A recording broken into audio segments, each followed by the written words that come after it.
Assalamualaikum dan selamat sejahtera. Apa khabar? Cikgu harapkan anak-anak murid kesayangan cikgu sihat sejahtera bersama keluarga yang tersayang. Baiklah, hari ini kita akan belajar sejarah tahun 6 unit 8 kegiatan ekonomi negara siri yang pertama. Jom kita mulakan.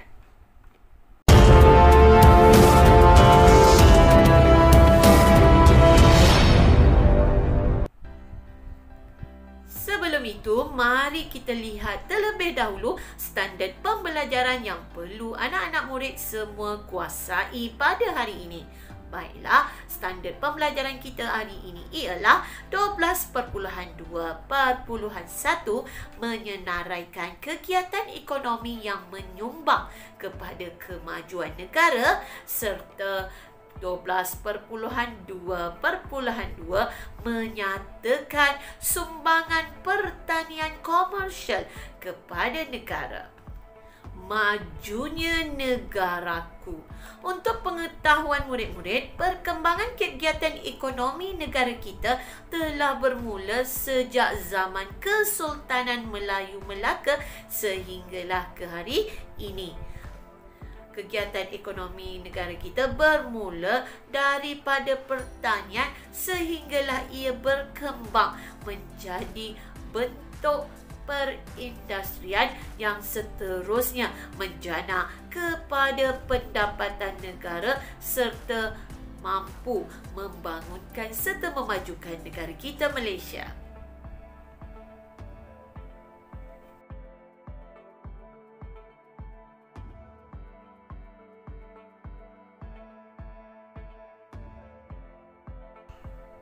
Baiklah murid-murid, mari kita lihat terlebih dahulu apakah kegiatan ekonomi yang telah dijalankan oleh masyarakat dahulu. Untuk pengetahuan murid-murid, kegiatan ekonomi pada masa dahulu kebanyakannya adalah berasaskan kepada pertanian.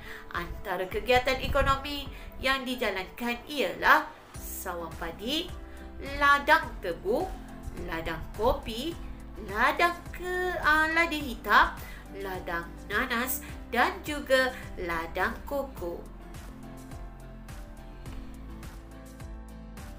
Mari kita lihat pula apakah kegiatan ekonomi yang dijalankan di negara kita pada hari ini. Kegiatan ekonomi di negara kita semakin berkembang maju, maka lahirlah pelbagai jenis industri yang dijalankan di negara kita. Antara kegiatan perindustrian yang terdapat di negara kita pada hari ini ialah industri kelapa sawit, industri pelancongan, industri petroleum, industri elektronik, industri getah serta industri perhutanan.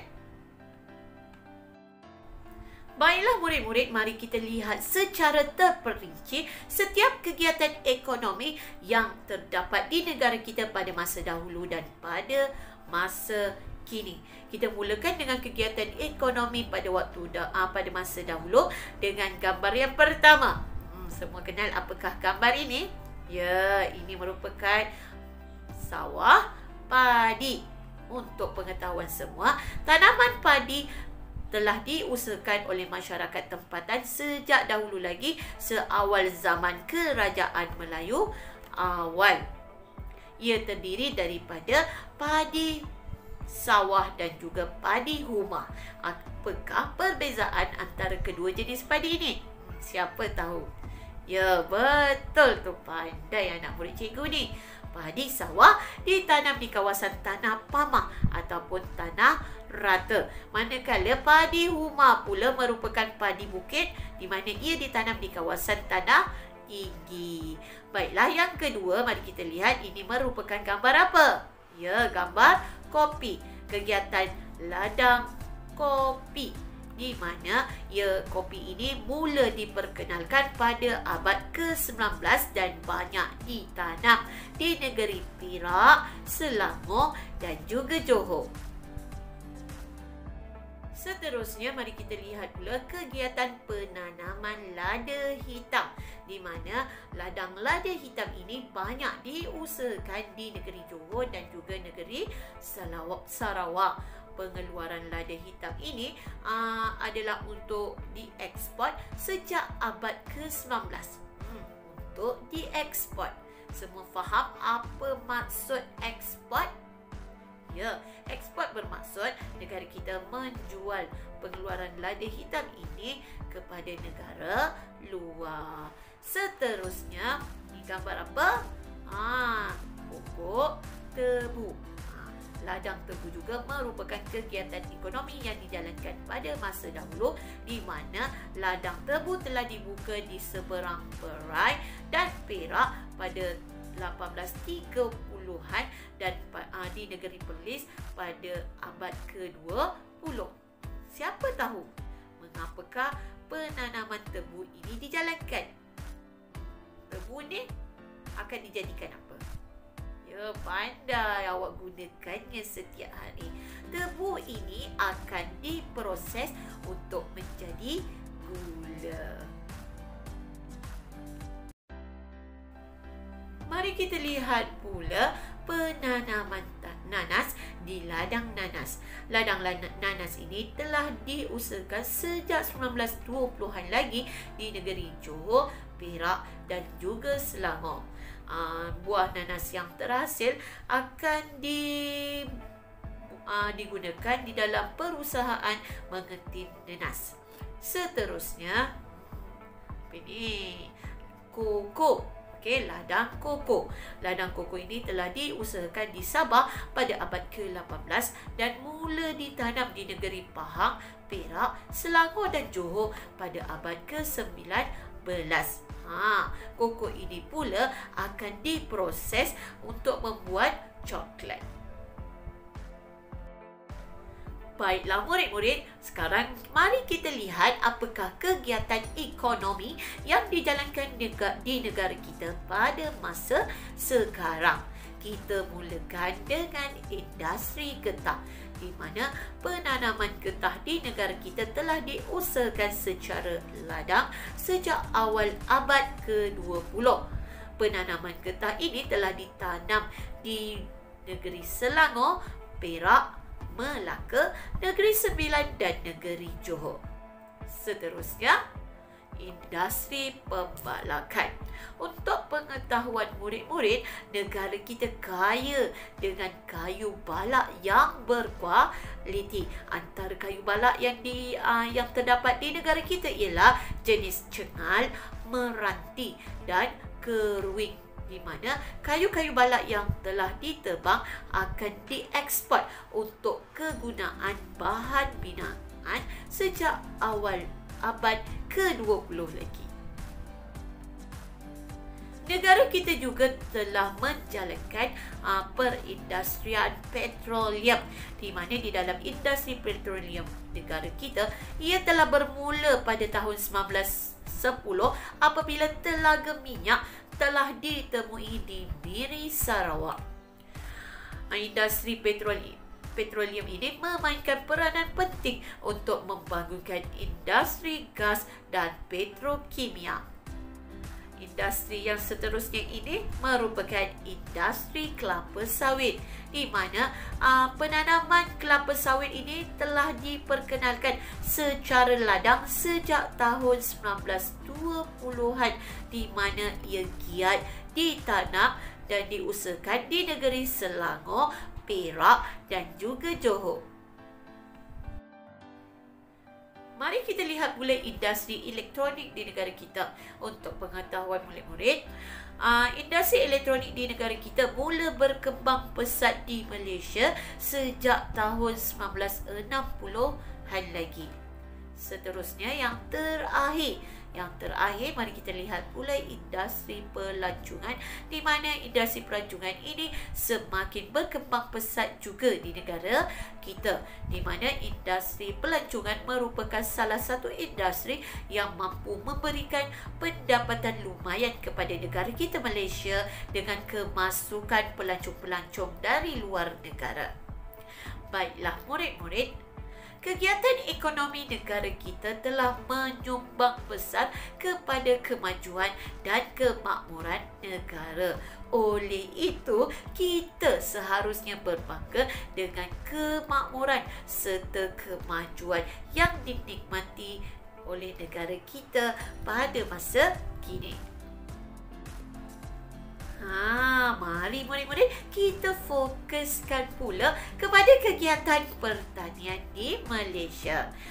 Seperti mana yang murid-murid tahu, kegiatan pertanian di Malaysia merupakan penyumbang utama kepada kemajuan ekonomi negara sejak dahulu lagi. Pada masa dahulu, bidang pertanian ini adalah berbentuk tradisional dan ia dijalankan secara turun-temurun. Berbeza pada masa kini, ia semakin berkembang luas di mana ia adalah kegiatan ini merangkumi kegiatan pertanian, penternakan dan perikanan di mana ia diusahakan secara komersial. Baiklah murid-murid, sekarang kita akan melihat apakah perbezaan antara pertanian tradisional dan juga pertanian komersial. Kita lihat terlebih dahulu apakah kegiatan pertanian tradisional. Kegiatan pertanian tradisional ini adalah diusahakan secara kecilan. Maksudnya tanaman dilakukan pada kawasan yang kecil saja. Mungkin hanya di kawasan rumah, di belakang rumah ada tanah sikit, maka dia akan buat dia tanam macam-macam, ataupun dia akan buat ternak ayam, kambing, tapi dalam bilangan yang sedikit. Seterusnya, apakah tujuan pertanian tradisional ini? Ia hanyalah untuk tujuan sara diri sahaja. Apa maksud sara diri? Sara diri bermaksud untuk keperluan diri sendiri. Maksudnya untuk keperluan keluarga itu sahaja. Namun jika ada lebihan, mungkin ia akan jual ataupun disedekahkan, diberikan kepada jiran tetangga. Seterusnya, hanya menggunakan peralatan yang mudah sahaja. Kawasan kecil tanam dalam kuantiti yang sedikit, maka alatan yang digunakan hanyalah alatan yang mudah saja. Contoh, cangkul, tajak dan sebagainya. Dan yang terakhir, hanya menggunakan tenaga kerja yang banyak. Kenapa perlu guna tenaga yang banyak? Sebab peralatan yang digunakan mudah, kecil, jadi banyak tenaga yang perlu digunakan. Dan ada juga pada ketika itu, sekiranya ia tidak mampu dengan tenaga sendiri, dia akan menggunakan tenaga daripada haiwan. Itu adalah kegiatan pertanian tradisional. Berbeza dengan kegiatan komersial. Kegiatan komersial ini telah diusahakan secara perladangan. Maksudnya pertanian itu ditanam secara ataupun diusahakan secara besar-besaran dalam kawasan yang luas. Tujuan pertanian komersial ini pula adalah untuk kegunaan tempatan dan juga ekspor. Maksudnya kegunaan tempatan tu besar, maksudnya satu negara akan gunakannya, dan juga ia akan diekspor, dijual ke negara luar. Yang ini yang mampu menjana pendapatan negara dengan cara ekspor ke negara luar. Seterusnya, disebabkan kawasan yang digunakan sangat luas, banyak dan juga besar tanaman yang dibuat, maka ia menggunakan tenaga buruh yang banyak serta teknologi moden digunakan untuk memudahkan proses aktiviti pertanian komersial ini. Dan yang terakhir, ia memerlukan modal yang besar. Kenapa ia memerlukan modal yang besar? Kita lihat, tenaga buruh perlu dibayar upah. Begitu juga dengan penggunaan teknologi moden. Ini semua memerlukan kos perlu membeli semua peralatan tersebut bagi melancarkan proses pertanian yang diusahakan. Untuk pengetahuan murid-murid, kegiatan pertanian komersial telah membawa kesan ekonomi yang besar kepada negara kita. Sebagai contoh, industri kelapa sawit dan industri getah, di mana kedua-dua industri pertanian ini telah memberikan keuntungan dan pendapatan yang lumayan kepada negara kita Malaysia. Mari kita lihat apakah kepentingan pertanian komersial terutamanya bagi industri getah dan kelapa sawit ini. Yang pertama, ianya mampu menjana pendapatan negara, seterusnya mewujudkan peluang pekerjaan. Selain itu juga pertanian komersial juga dapat melahirkan industri hiliran di samping mampu memajukan industri asas tani, dan akhirnya pertanian komersial ini dapat membangunkan industri biodiesel sawit di negara kita. Baiklah murid-murid, sekarang kita akan lihat secara terperinci kepentingan pertanian komersial ini terutamanya bagi industri getah dan kelapa sawit. Yang pertama, pertanian komersial menjana pendapatan negara. Bagaimana caranya? Mari kita lihat. Kita lihat yang pertama, hasil getah.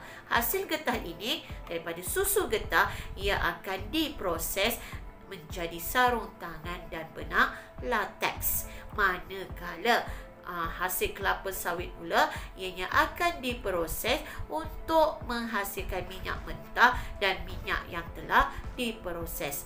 Hasil daripada pemprosesan bahan-bahan mentah ini, ia akan diekspor ke negara luar, dan daripada situ negara kita dapat menjana pendapatan. Seterusnya, pertanian komersial ini juga dapat mewujudkan peluang pekerjaan. Tadi murid-murid dah lihat kan, industri getah dan juga kelapa sawit di negara kita diusahakan secara perladangan, maka ia memerlukan tenaga buruh yang ramai. Secara tidak langsung, ia telah membuka peluang pekerjaan kepada penduduk tempatan, di mana penduduk tempatan dapat melibatkan diri, dan ini juga mampu meningkatkan taraf kehidupan masyarakat setempat. Pertanian komersial juga mampu melahirkan industri hiliran. Apa itu industri hiliran?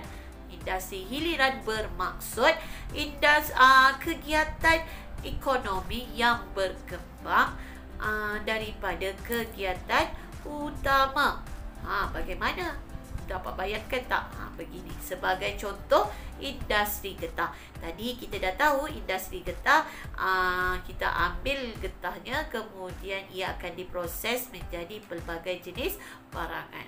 Bukan setakat itu saja, daripada pokok getah juga kita boleh gunakan pokoknya, di mana pokok getah menjadi sumber kepada industri perabot seperti meja dan juga kerusi. Seterusnya, dengan ia secara tak langsung menyumbang kepada pendapatan negara menerusi pasaran tempatan dan juga antara bangsa. Selain itu, pertanian komersial juga dapat membangunkan industri biodiesel sawit negara kita, di mana pokok kelapa sawit akan diproses menjadi pelbagai jenis produk, di mana penghasilan pelbagai produk ini dapat menjana pendapatan negara menerusi aktiviti ekspor.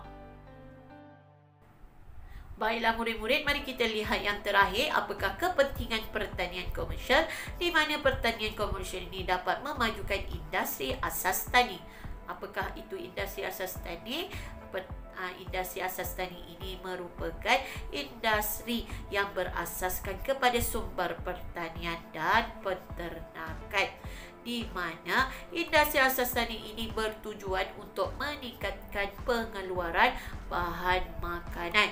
Ini penting kerana agar negara kita mampu mengurangkan kebergantungan import bahan makanan. Sebagai contoh, kelapa sawit.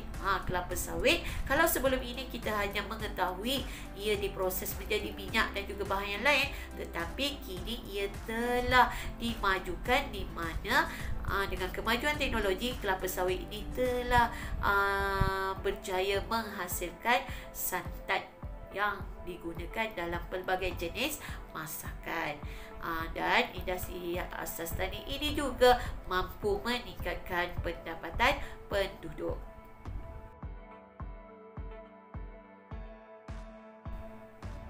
Baiklah murid-murid, setakat ini sahajalah topik yang kita pelajari pada kali ini. Cikgu harapkan semua dapat memahami dengan jelas apa yang kita pelajari pada hari ini.